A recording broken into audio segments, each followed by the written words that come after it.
You're raised as an athlete to fight back. So why all of a sudden when you retire do you stop the good fight?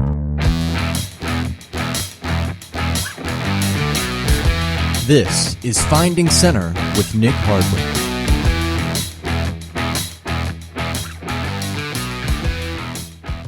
Hey gang, thanks for the time. If you follow our stories on Instagram at Nick Hardwick, then you already know I post almost every meal that I eat. I do that to show that health and maintaining a fit and active body and lifestyle is no trick. It's consistently making good choices. One thing I put into my body since the company was founded in 2017 is BUBS Naturals, collagen, protein, and MCT oil powder. One way or another, I've used BUBS religiously, daily. I swear by it. You're going to love it. As of so many people that have taken me up on that recommendation, I ran into a lady at the supermarket the other day. She stopped me and she goes, "Oh my God, I love BUBS."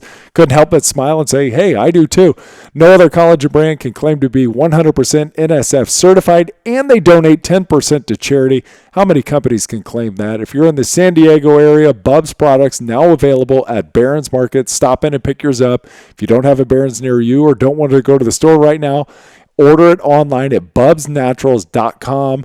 You can also check out their blog for creative recipes at bubsnaturals.com. Use the code Hardwick15 for 15% off your order.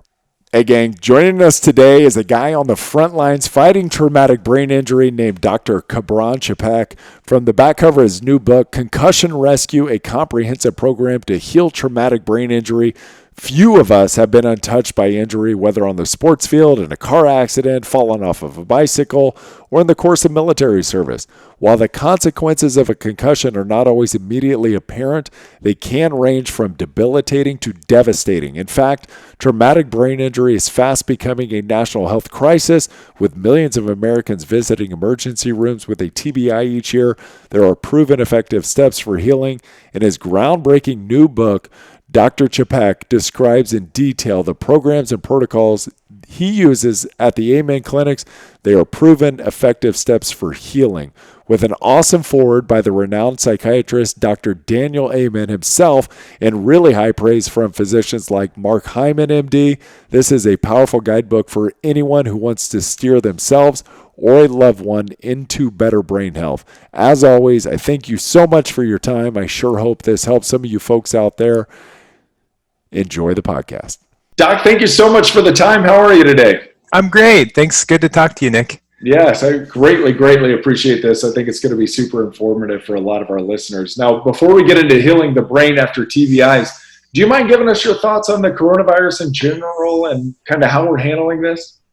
You know, we've had a lot of questions. Mostly I'm focused on the patients that I work with, and we work with mental health and brain health. So people are a little extra fearful and concerned about what this means. And, the biggest thing is not having a sense of control of what do we do when you don't have control.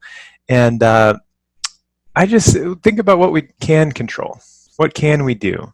If it's staying at home with your kids, really recommend a schedule.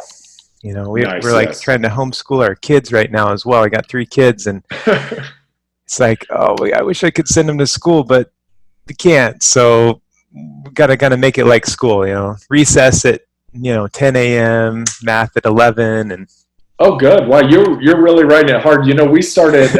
We got 2 boys too who are doing a little bit of work right now, and part of it is like, hey, in the mornings we wake up, we hammer it, and then our mental education has really turned a lot into physical education. We're in California right now, so it's like super sunny, so we get out, we walk, we bike, we get a lot of physical activity. Tell me a little bit about that. I mean, as far as dealing with stress and anxiety and not having control on mental health, how difficult is that? And are there any recommendations other than coming up with some type of schedule and system? Yeah, I mean, it's important to, of course, turn off the news. Don't think about it 24/7. Going for walks as much as you're able to, getting outside, especially if it's nice. We're up here in Seattle. It's decent, a little cloudy at times, but we've actually been having good weather. So I think it's good to, because when you get stressed, you build up cortisol and adrenaline. It just circulates and kind of wears away at you. And the best way to get rid of that is movement. And so I think you're doing exactly the right thing that for you and your kids. to flush out that stress. We're humans. We're made to move. Any supplements you're specifically recommending to your patients to help during this time? Absolutely. I love magnesium. Okay. It's very calming. Specific type? Yeah, I like glycinate, magnesium glycinate, 150 to 200 milligrams, 2 to 3 times a day. For some people, that's too calming. That's my favorite one for sleep, though, is magnesium glycinate. Do you take it before bed? Take it before bed, 400 to 600 milligrams, really useful. The other one I think is really useful at this time is L-theanine. So theanine, 200 milligram per capsule, and it's super safe. It's from green tea. It's an amino acid. For patients with PTSD and anxieties, 300 to 400 several times a day, 2-3 times a day. But just for your general person, it blunts the effect of cortisol and lowers that stress response. I love the herb ashwagandha for that same reason. Yeah, I take that I put that in my matcha tea every single morning. Nice. Yeah. You're right on it. Yeah. I love ashwagandha. I also love glycine. So glycine is another amino acid. It's the most abundant amino acid in the nervous system. It's very calming, very safe. And I used to work at a residential treatment facility, and we had patients with panic attacks and anxiety coming off benzodiazepines like Xanax and stuff. Oh, yeah. We'd give them glycine, like large doses of glycine, if they were having anxiety and panic. So that's a useful one. Now, the theanine, you mentioned that it comes from the green tea extract. Is there any caffeine? Should people be concerned about taking that before bedtime? No caffeine in it. So they've separated that out, and it's just the theanine. And in fact, it's kind of like the antidote to caffeine. Oh, yeah. Green Zen monks are drinking their green tea, so they're like a little bit up and awake, but they're also relaxed at the same time. Oh, perfect. So that's like a really nice state to be in, isn't it? Yeah. Yeah, you're alert, but you're relaxed at the same time, rather than being all hyped up.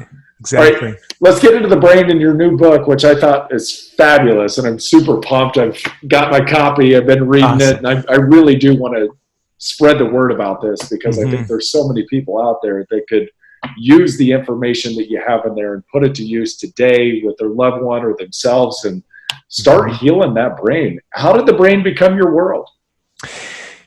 I've been working in mental health at least 12 years now, and I think that the number one major cause of mental illness is brain injury, mild traumatic brain injury. Okay. And that's from doing, we've done at Amen Clinics 150,000 scans now.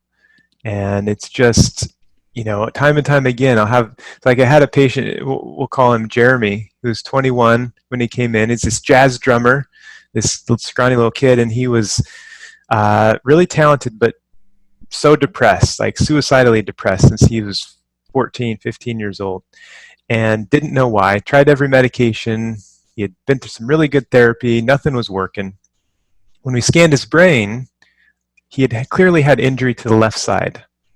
And so instead of but on his history, he had no history of brain injury. Like he had never thought he had had a head injury. And so I told him, Jeremy, you've had a head injury. Where did this come from? And he said, I don't know.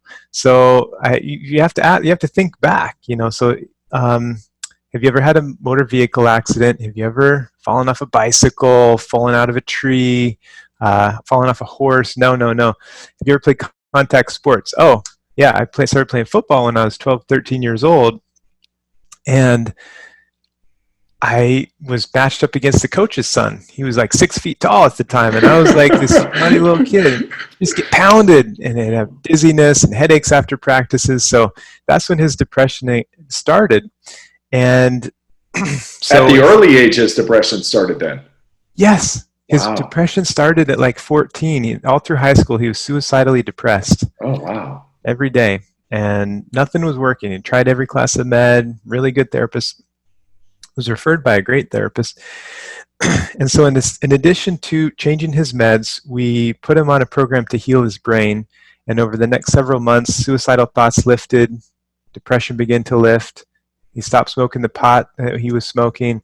And now it's 2 years later. He's about to graduate from Berklee School of Music in Boston, doing great. Bravo. So it's fantastic. Doc, tell me about that. The smoking the pot, and Yeah. we've had a guest on in the past who thinks that it leads or has potential to lead down that kind of psychosis path. Mm-hmm. When you were talking about the patient that was smoking the marijuana, Yeah. Is it led there by the depression, or is it caused because of the depression? Like, what's happening there? It's, well, a couple things. I mean, I've had patients who have had brain injuries, like totally perfectionistic, type A, rule following. I remember this girl, she was like 20 years old, going to community college locally. And she was like that, like perfect little image of good student, follow the rules. After she had the severe brain injury, she became a party girl, using drugs. She had damage to her frontal lobe. So that filter, don't do that. Impulse control is gone. Everything she wanted to do, she just would do. So we need to heal that frontal lobe. That's her break. It's like, don't do that. So part of it, he had damage to the frontal lobe. That was clear from the injury. But he also had damage to his temporal lobe, and he just felt like crap. And that needed to be stabilized. And so I think for him, it's just the only thing that helped him feel good. Yeah.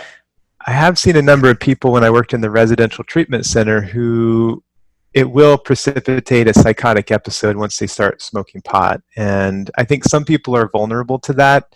Clearly not everyone. I mean, there's millions of people smoking pot and not having psychotic episodes, but there's a subset of people who are vulnerable to that. What are you seeing with the SPECT scans as it relates to marijuana use?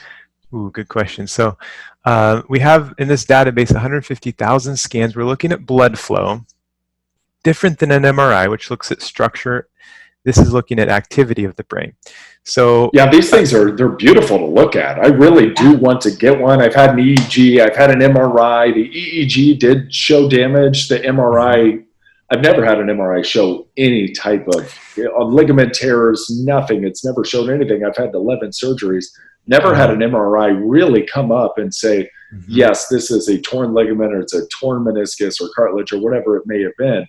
Never once got a positive result out of an MRI. Right. But the EEG did show that I was having some disruption in the brain waves. Okay. But tell me about the SPECT scan, because just looking at them, they're beautiful, but I think they paint a very clear picture of how the brain is operating and what's causing damage or what it looks like. They do. So we're looking at blood flow, and there's been studies to compare the two, and it'll pick up it looks at activity of the brain versus the structure, and that's what's so important. It's good to still have a CT or MRI if you go to the ER with the head injury to rule out a brain bleed. That's the worst case scenario, but most of the time that's going to get missed. Yeah. And the problem is people are told you're going to be fine because it was normal, but they're hurting. They're still having light sensitivity or dizziness or whatever. You've had your injuries to your ligaments and tendons. There's been an injury. Yes. You don't need to feel it. Yes. Yeah. So it's kind of like that. It's like it validates what's going on with the brain because it's so sensitive at picking that up. And so when it comes to cannabis use and things that decrease brain activity, we did this study to show what decreases brain activity. Number one is aging. As you might guess, as we get older, we lose some brain activity. Number two is schizophrenia. Number three was cannabis. Wow. So cannabis decreases brain activity globally, and especially frontal lobe. Now, this is not CBD. Which, like you mentioned, the frontal lobe is the braking mechanism. It's a braking mechanism. It's the restraint. It's the impulse control. Mm-hmm. Yeah. Helps with motivation. Helps with, like, let's go do this. Let's think things through. Decision making. It's really an important part of the brain. So if you take that offline, it's hard to function. Exactly. Yeah. Kind of need that. So, and that's the thing. It's very popular now to use CBD and different things. We're just kind of looking at what happens, but this is just cannabis. Smoking pot most days of the week decreases brain activity. We know it decreases brain activity. Gotcha. What do you know about CBD? And this may not have been around for long enough to really have a good handle on the studies that are coming out. What could you tell us about that? Because I do get asked about that all the time. Yeah. Well, I do think it stabilizes parts of the brain, may have some anti-inflammatory effects, but overall, I'm not sure what it does chronically if people are using it for long periods of time. Right. I know topically it's really fine. There's no real risk with topical use for local need for inflammation, but for the brain, I just don't know. It's too, when we have other tools, I use those first because we know they have a good track record. Right. Like the magnesium we talked about. Lithium orotate helps stabilize temporal lobes. Temporal lobes are stabilized by CBD. We know that because that's where seizures happen. And there was some toddlers in Colorado, I believe, who were having, this kid had seizures that were not, no meds were working, and they couldn't figure out what to do, so they gave them CBD, and that stopped their seizures. And so CBD, temporal lobes, great. Some people with mood instability need temporal lobe support. So I don't know. It's a very interesting topic to us. We're just kind of following it. Yeah, exactly. All right, let's kind of reset it a little bit here. Describe, if you will, to me what happens to the head after a traumatic brain injury, mild or not. Great question. So there's two phases. The first phase is primary injury. So that's ripping of neurons, tearing of the meninges, which is surrounding the brain, breaking of blood vessels. That's the actual physical injury. But really the problem, especially with mild traumatic brain injury, is that there's a secondary injury, this cascade of inflammatory events, this inflammation, this swelling that continues to last for months and sometimes years. It's like a fire that hasn't been put out and needs to be squelched and calmed down. And that's where we need to act. That's what the studies show. There's hundreds of studies pointing at this. These are the mechanisms. For example, there is a study in Stanford, this undergraduate researcher, Theodore Roth, took an intracranial microscope, put it in a mouse skull, and gave these poor little mice a head injury. And we watched in real time as this cascade of events happened. And you could see this injury, you could see this inflammation. And then he applied glutathione, which is an antioxidant, quenches inflammation. If applied immediately, there was 67% less cell death. If applied within 3 hours, there's 50% less cell death. So there's this window of time in which to act, and to apply something that we can intervene. And people are starting to catch on to this. But this is the new idea with brain injury that I'm so glad you're talking about and sharing with me today, is that this is the new idea where we need to think about the brain that we can't see. Yes, exactly. Yeah, a lot of these injuries, it's like the invisible injury, right? So we would walk around the NFL building and you would have a concussion and people kind of look at you funny, like, what's wrong with you? Aren't you playing? Because you're walking fine, you're still lifting weights, you're still able to have a conversation, right? But things aren't quite sitting right. So how do we identify a head injury that requires treatment from just kind of a bump on the head? And this really applies to everybody. As I watch my two boys wrestle around and fight on the trampoline and fall off of bikes and just live regular life like they're not even involved in football. Like, how do we know if the brain requires treatment or if it's just kind of a regular bump to the head? It's a really interesting question because you can't see it. Like if you twist your ankle and it starts swelling, you know you need to treat that. But we instinctively almost reach for ice before we even see if it's swollen, right? Yeah. Like rest, ice, compression, elevation. Exactly. I think we should do that with any significant blow to the head. You see stars, you fall. When my kids are now 7, 10, and 13. So if they fall, and they know they're supposed to do this, if they fall and like hit their head at all, they just come in and I give them some supplements. Nice. And are you putting them on the glutathione? I give them NAC. Okay. Easier. I will give them some glutathione, but it tastes very sulfury, and they don't like that. It does. We got a bottle in the fridge too, and it does. It smells like eggs when you open it up. Yeah. But if they really hit their head, I'm like, no, you have to just choke it down because it's if you just hit your head, it's too precious. Gotcha. And how much NAC are you giving them? So for kids, 2 grams, if they can take that much. If they can swallow pills, I'll give them 2 grams, as much as they can swallow. There was a study done, sort of follow-up to this glutathione one, where they had people. So they had 81 active military in the field of war. And they would be out there, there'd be an IED blast going off, and they'd have a concussion. Bring them to the medic, and they were given NAC. They gave them 4 grams of NAC. And days 1 through 4, so they for a week, 1 through 4, 2 grams twice a day. Days 5 through 7, 1.5 grams twice a day. And at the end of a week, 86% had improvement in their symptoms of concussion, whereas 42% if they weren't given NAC. Oh, fantastic. Yeah. So. Now, is that something that somebody involved in that kind of world on a regular basis, or like, say, football players? I mean, football's not going to all of a sudden stop or anything. Right. Or my boys are involved in lacrosse. Yeah. Is that something that you could take kind of proactively, Yes. preventatively? Yes. It is. Right. I would take that. I would take vitamin C. I would take this sort of blend of antioxidant. I would make sure the vitamin D levels are optimal. There's certainly studies on animals showing that if vitamin D levels are low at the time of impact, there's more concussion symptoms later on than if the vitamin D levels are low. Most of us are low. I would eat low sugar diet. Also, these poor animals. We do so many studies, but UCLA, there was rats, and they had them learn a maze, and then one group, so they gave both groups a head injury. One group they fed sugar water to.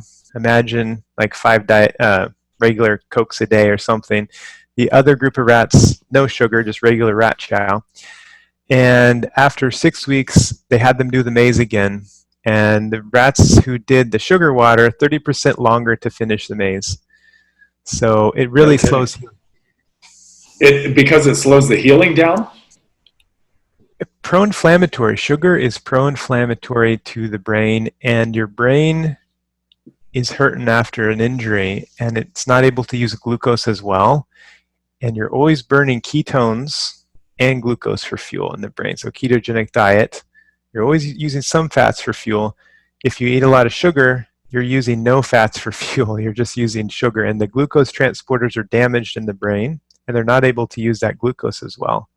Wow. So for immediate treatment, for lifelong treatment, say a guy like me who had 30,000 hits to the head, should I be considering that more on a daily basis, kind of from here on out? I think a ketogenic diet for neurological health should be tried for anyone who has brain problems and like memory and concussions. And so, yes, I would say for you, it would be really worth trying. Maybe not always, but Right. cycling on and off. And what would be really cool is scanning your brain after like 4 or 5 months on the ketogenic diet to see what it does. Yeah. So I did, when I started working at Amen Clinics, I had some decreased activity in my brain. I'm embarrassed to say, but it's true. I was active too. I skateboarded without a helmet, fell, played soccer, really active kid, fell out of trees all the time. And I had some decreases in my brain scan. And the thing that helped was I did a ketogenic diet for 4 months, rescanned it, and many of the holes filled in. No kidding. So, yeah. Fantastic, because of blood flow and the fuel that it's using and all that. Exactly. Wow, that is awesome. So where does effective treatment begin? I know we talked about the NAC, the glutathione, the vitamin C. Where, in your opinion, does effective treatment begin? It begins with a really good assessment. Okay. So, taking that history, understanding, okay, yes, I have had hits to the head. They don't always have to start, like the symptoms don't always start right at the beginning of when you hit your head. It can be around that time. For example, you had a car accident and then had difficulty with focus or concentration, maybe in the next month. Like there was this pastor that I saw who he was 65 years old, had a car accident, and they told him he was fine in the ER. 2 weeks later, couldn't write a sermon. Just words weren't coming out. His memory was poor. So symptoms can be delayed a little bit. So a good assessment starts with a history, doing some cognitive testing to understand if there are problems with memory, focus, and attention, mood. Those are things to look at. I like doing labs for people, understanding if there's nutrient or hormonal deficiencies. Imaging, if you can do it, SPECT imaging. And then creating a comprehensive plan for people, because there's not one thing that's going to heal the brain from injury.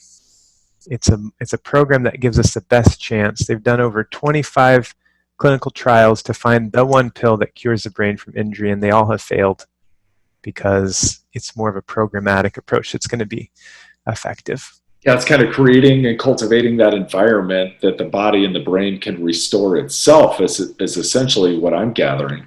You're right, Nick. It's putting the brain in a healing environment through, low sugar, at the very least, protein at each meal, vegetables, healthy fats like avocados, coconut oil, fish oil, protein. So stable blood sugar, exercising most days, aerobic exercise, sleeping sufficiently, 7.5 to 8 hours of sleep, taking supplements that help. So we talked about NAC, vitamin C, antioxidants, ginkgo biloba, alpha-lipoic acid, phosphatidylserine.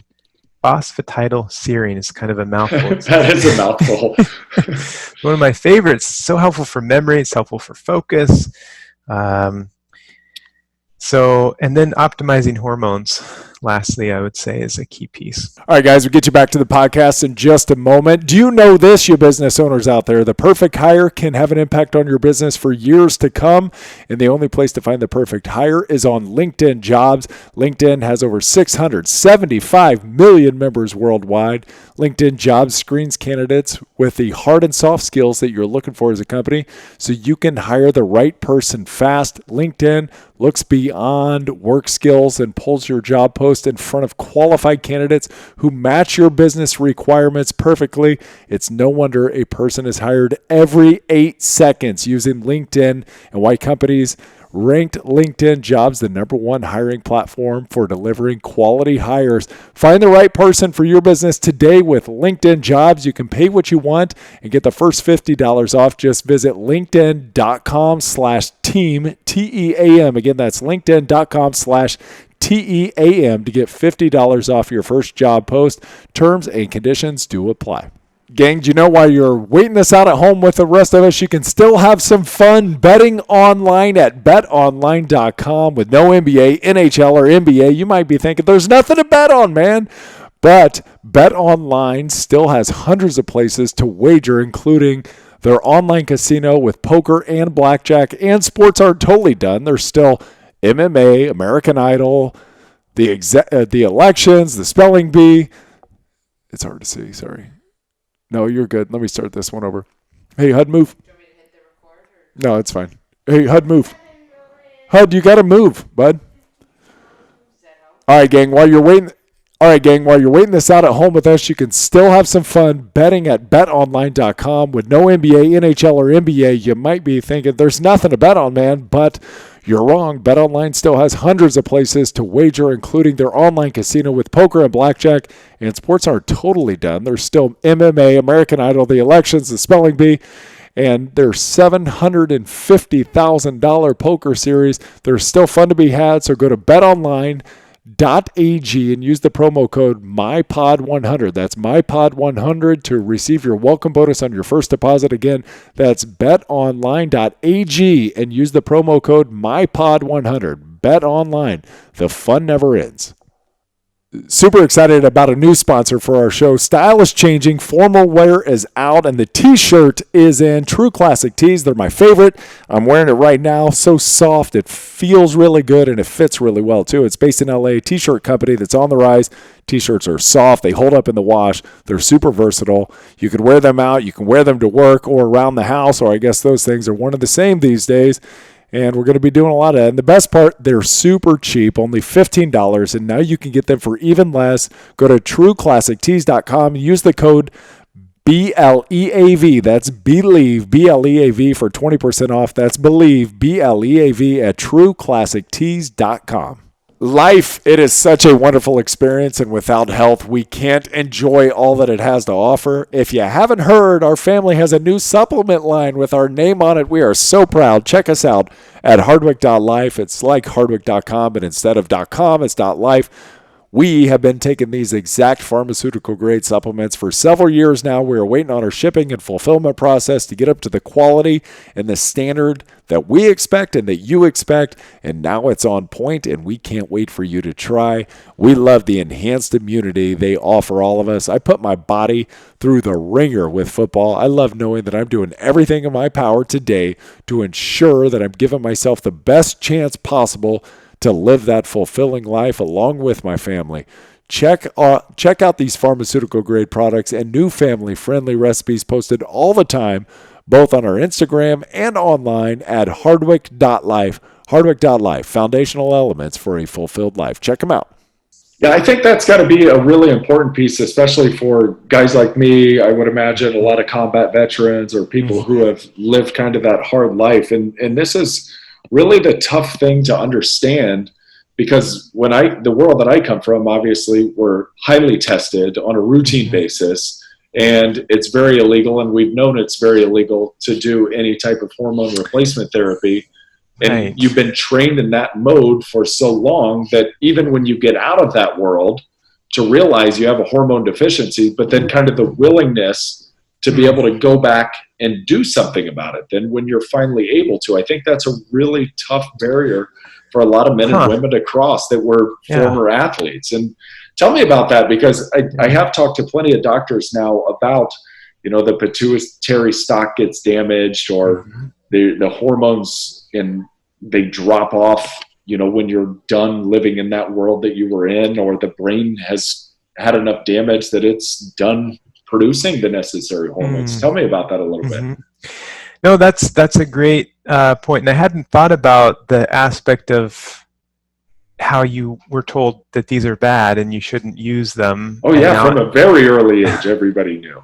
Wow, so it's like ingrained. Oh, no, this is bad. And now, okay, you need this. So Dr. Kevin Yuen published a study, 20 to 30% of these retired NFL players have decreased growth hormone or testosterone, or both.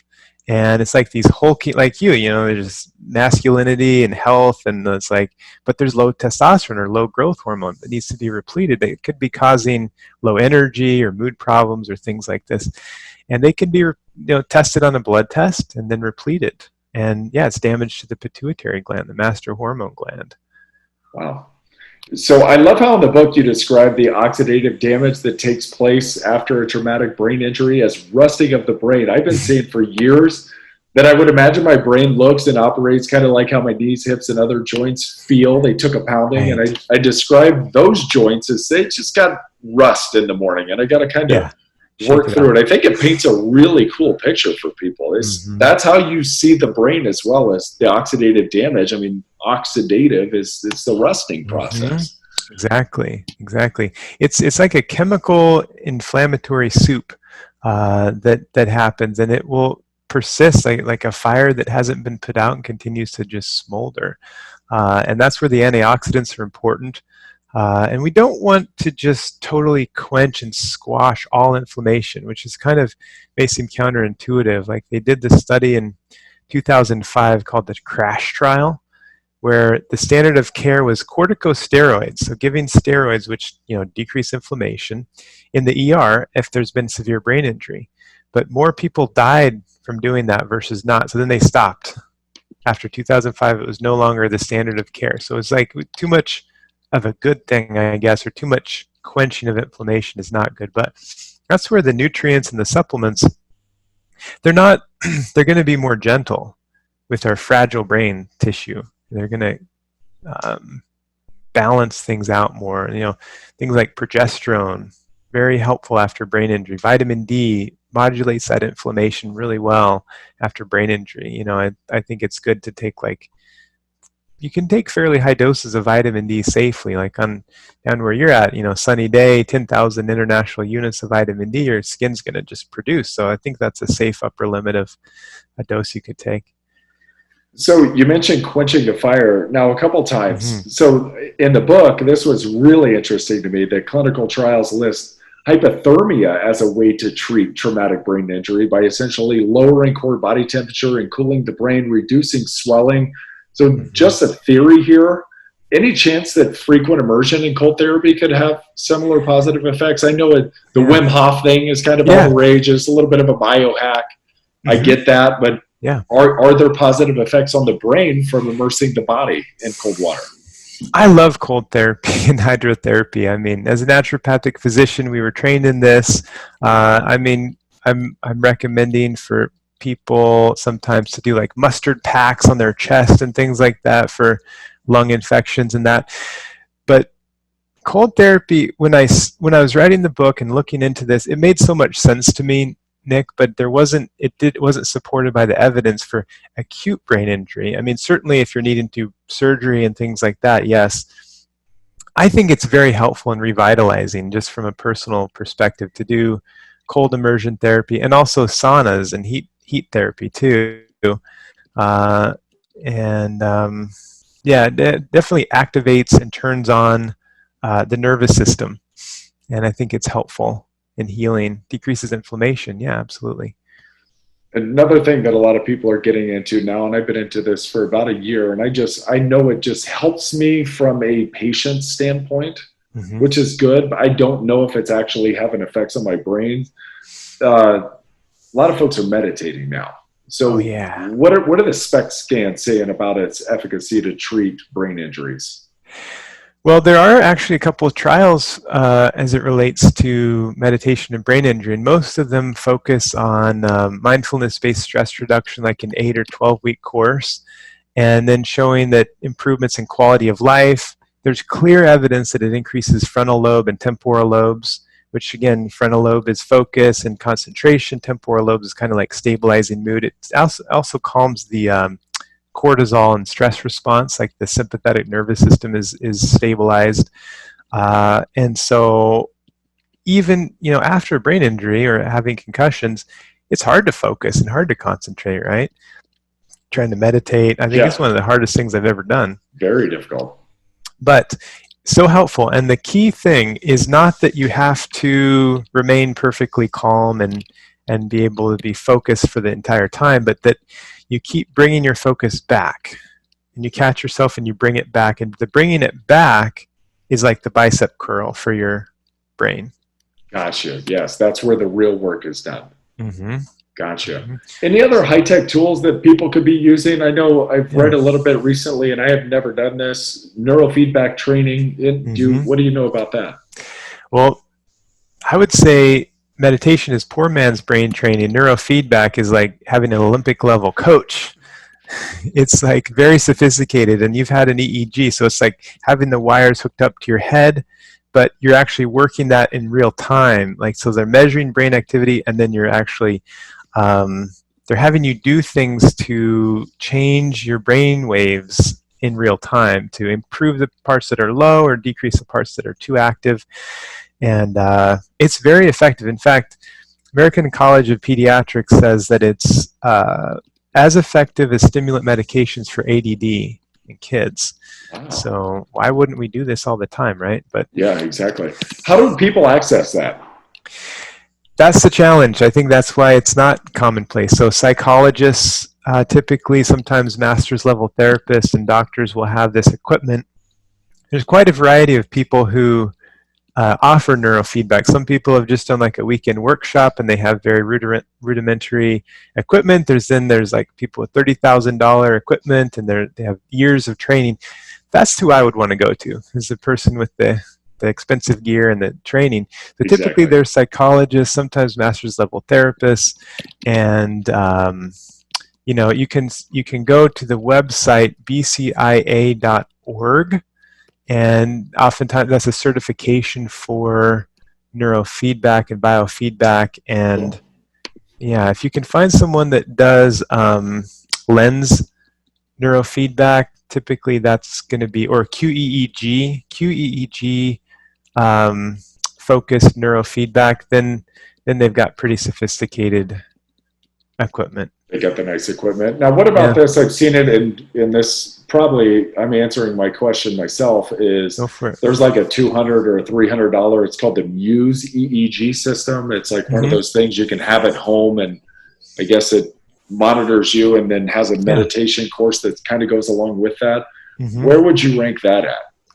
I'd say that's in between the two. I actually got one of those because I was interested in it, and I think it works pretty well because it trains you to, like if you're distracted, it's like your coach, meditation coach. If you're listening to the music, you're trying to focus. If you get distracted, all of a sudden there's like thunder and lightning, and you have to bring your focus back. And so I think it's like a meditation trainer is kind of how to Oh, cool. But not quite as high end as the lens or the QEEG or anything like that. No. Gotcha. What kind of results have you seen on the brain from hyperbaric oxygen therapy? If I had one silver bullet for treating the brain from brain injury, it would be hyperbaric oxygen. If I could only do one thing, I would do hyperbaric. Now it works so it's a chamber, for those who don't know, where there's pressure, and you're breathing 80 to 90 to 100% oxygen when you're in the chamber. So your cells are saturated. You're pushing to the oxygen to the deeper structures that haven't healed. This is like a chamber that is, your ears pop a little, so it's not super intense. And you go in there for a series of like 40 hours, typically, sometimes 80, sometimes 120. And it works so much better if you have the other pieces that we talked about earlier in place first: the nutrition, the exercise, sleep, the hormones. It's sort of like will be the next level.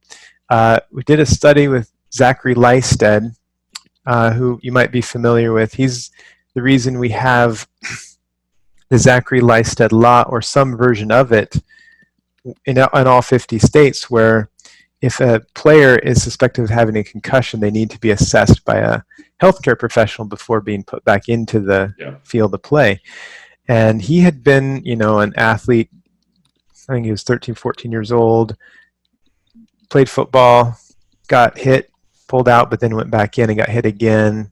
Major brain bleed, in a coma for months. We had to relearn to walk and talk, never the same again. And we did a study with him, scanned him, and then did 40 sessions of hyperbaric oxygen and scanned him again. And this was 6 years after his injury. So, no kidding. Shouldn't be able to get any better. But he had improvements in frontal lobe and parietal lobe. So someone like this needs more like 200 hours of, like tons of hyperbaric oxygen. So the more the better, but there's like a threshold where you definitely want to get a certain amount, and that will help sort of boost healing. You mentioned the time. So he was 6 years out from his injury and not thinking that a whole lot could be done. Right. I guess that's always the thought process that I'm trying to urge people. It's like, hey, you should be doing something anyway, right? It's like, I'm 5 years out. This is going to be my 6th year out of the NFL. It's like I'm fighting like hell to try to maintain anything that I've got in this brain. And I know the damage is done, but hey, you get your nutrition on point, you get your supplementation on point, you live a really healthy, active lifestyle, and you've got a really good fighting chance to create that kind of environment. Yeah. What kind of time windows are we talking about on people with TBI or prior injuries? Well, the sooner the better, but at the same time, it's never too late to heal your brain from injury and to improve it. So we did a study with 30 retired NFL guys you probably know, and they were headed towards CTE, many of them. Chronic traumatic encephalopathy, we would assume, because they're having problems with memory, anger, focus, depression. We scanned them before and after. We did cognitive testing, put them on a program, essentially what you're talking about: nutrition, supplements, sleep, ruling out sleep apnea. Many of them had this. Some got hyperbaric oxygen. 80% improvement after 6 months in these guys. And it had been 15, 20 years since they'd played. So it's not too late. And to at least try. Like you said, why not try? You have to. You owe it to yourself. It's your life. It's your life. You have to fight for it. Mm-hmm. Yeah. So I'm with you. I know there's clinics in a lot of guys' hometowns out there, or gals, or anybody who's been affected by traumatic brain injury, that they can go do the hyperbaric oxygen. But there's also those at-home rental versions. Mm-hmm. Do those work effectively, or not quite as much? They do. This is a common question, and the research that I've seen, they both work. And you may be a little more efficient with the heart shell chamber, which can go higher pressure and more oxygen. But most of the studies, it's low and slow, and like long term, it's more the time in the chamber versus like tons of oxygen right at once. That's more like divers, or you're trying to kill Lyme disease or something like that.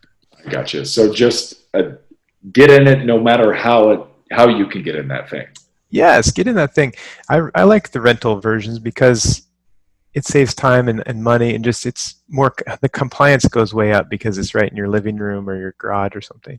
Yeah, exactly. Yeah, you don't have to go to a facility. You don't have to book a time. You don't have to do all that. So if somebody were to rent one, like if I were to rent one, would you rent it for like a month, 2 months, and just get in that thing as often as possible? Yeah, that's exactly what I recommend. People rent it for a couple months, try and get at least 40, if you can get 80 hours, better, and then reassess. Maybe you want to rent it for another 2 months, or maybe you want to buy one. I don't know.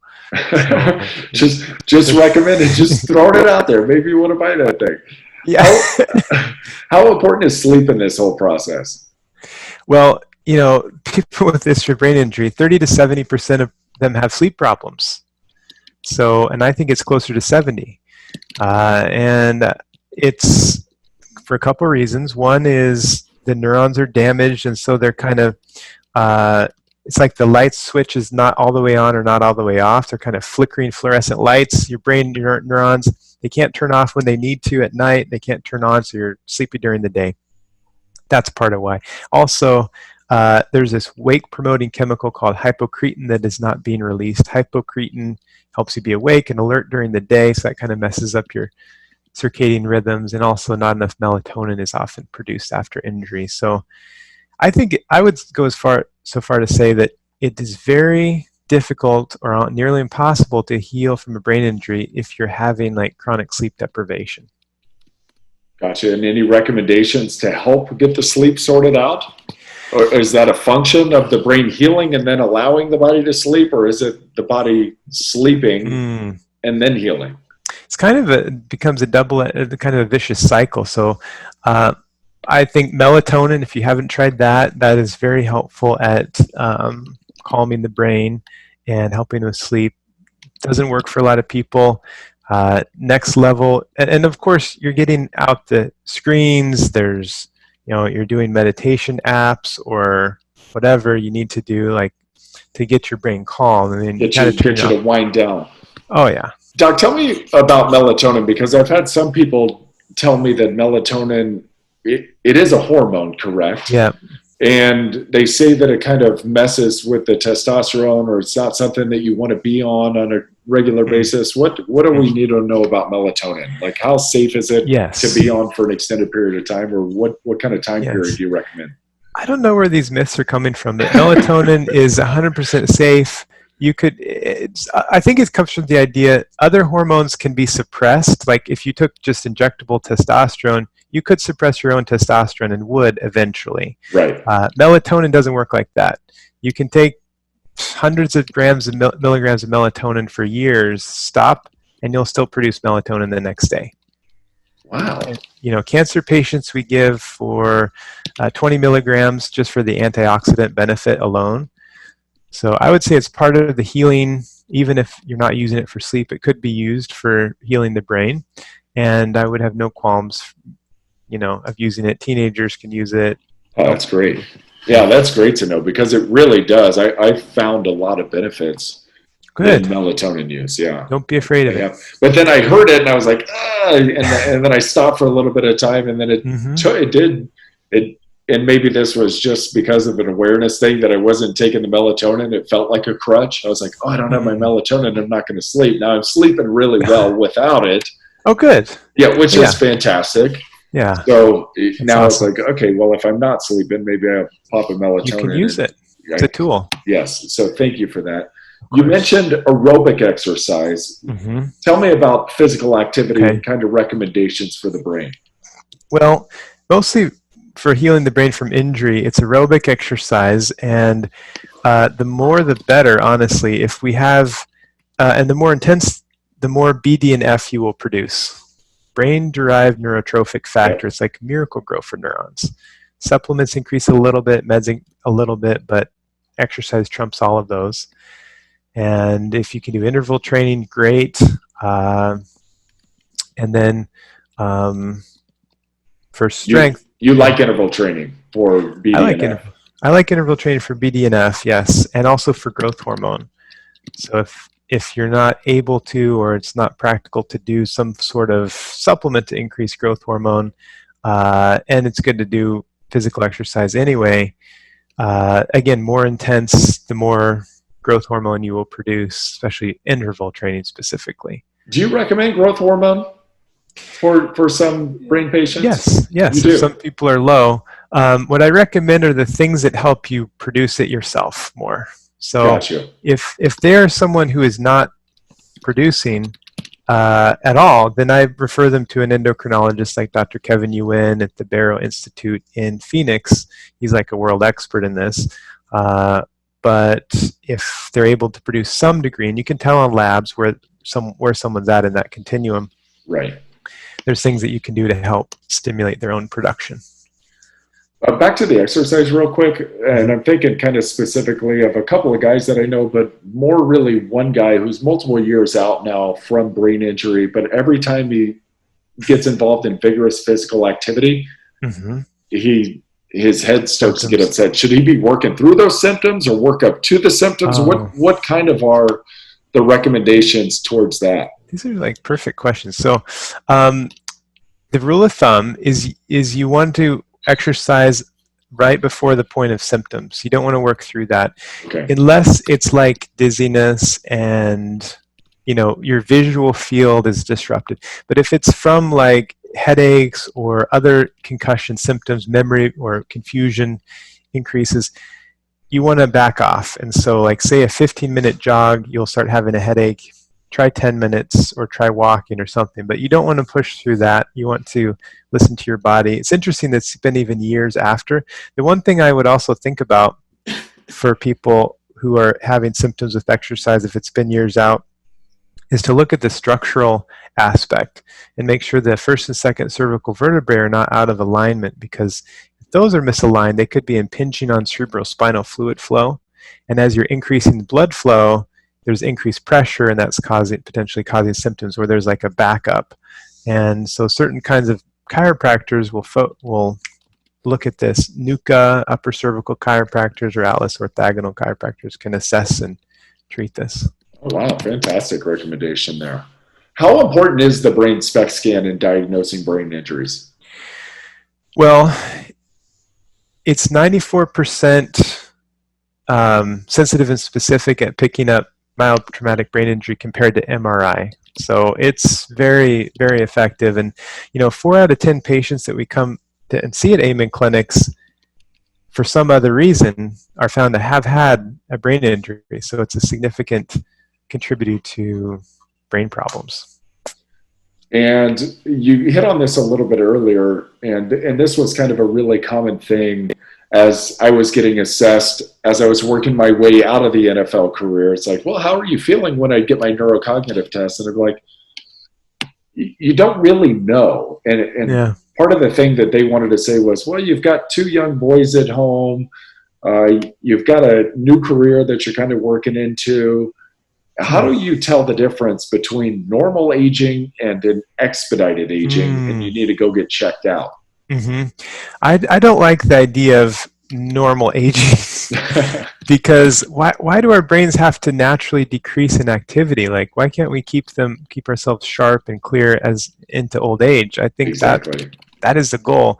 So, because it could be that you're headed towards like dementia or Alzheimer's. Like, why take the chance? Why not try and improve things? What's the worst thing that would happen if you don't try and improve your brain health? I mean, you might lose some weight or get healthier in some other way. That's the only side effect. Describe this concept to me. I thought it was brilliant in the book. The concept of brain reserve or cognitive reserve as it relates to a person's resilience to brain damage. The idea of brain reserve is that you're born with a certain amount of cognitive function and ability, and you can either make it better or worse as you get older. And you can make it worse by things like hitting your head, drinking alcohol, using drugs, being stressed, not sleeping enough. You make it better by doing all the opposite things, new learning, taking supplements, exercising, eating well, and having positive relationships. And so it's like the idea of brain reserve really comes into play in brain injury, because imagine like 2 guys in a tank and the tank blows up, and one of them has concussion symptoms for years, the other heals and doesn't. Why is that? Like, maybe one had good brain reserve and the other didn't. And part of it's genetics. I mean, there's the ApoE4 allele, which is known as the Alzheimer's gene. And I have that one. I looked it up when I read about it in your book. I went and did my 23andMe, and I was like, oh no. Oh no. I was like, oh no. I just felt so devastated for a while. I was like, oh, not a death sentence. It's not a death sentence. No, exactly. It's just you're just one that has to take extra care, like you already are doing. You need to be one who like is extra careful. So then if your kids have maybe 1 or 2 genes of this, then they would want to, definitely there's vitamin D, all of this stuff, which, I'm sure they will. And that puts them. Yeah, they are. Yeah. We're really, we treat them like little adults. As when it comes to the food and it comes to supplementation, and they're starting to learn. They're 6 and 8 years old, and they're starting to learn. And I think it's really about that environment that you want to create that protects them on the front end, and then if anything happens, maybe it expedites the healing process on the back end. Right. Totally. Yep. Is there anything else you'd like our listeners to know? Obviously, go pick up this book. I mean, seriously, this is it really is the comprehensive program to heal traumatic brain injury. I think it's fabulous. I think it's very easy to digest. I think you did a wonderful job with it. So congrats on that. Anything else you'd like to leave our listeners with? No, I mean, you've asked some excellent questions. You really got to the heart of it, and I'm glad to have shared the information. I just want people to know that it's never too late to heal the brain from injury, at least to try, and that you have it in your power to improve your health and your brain, and go out and try and get that next level of brain optimization. I love it. Dr. Chapek, thank you so much for the time. Where can people follow you? I'm at Instagram, Dr. Kabran Chapek, and Facebook, and LinkedIn, and then the books, on Amazon and wherever books are sold. Doc, thank you so much. This was fabulous. We greatly appreciate your time, and we know you're at a very busy time in the medical world, so we'll let you get back to it. Thank you. My pleasure.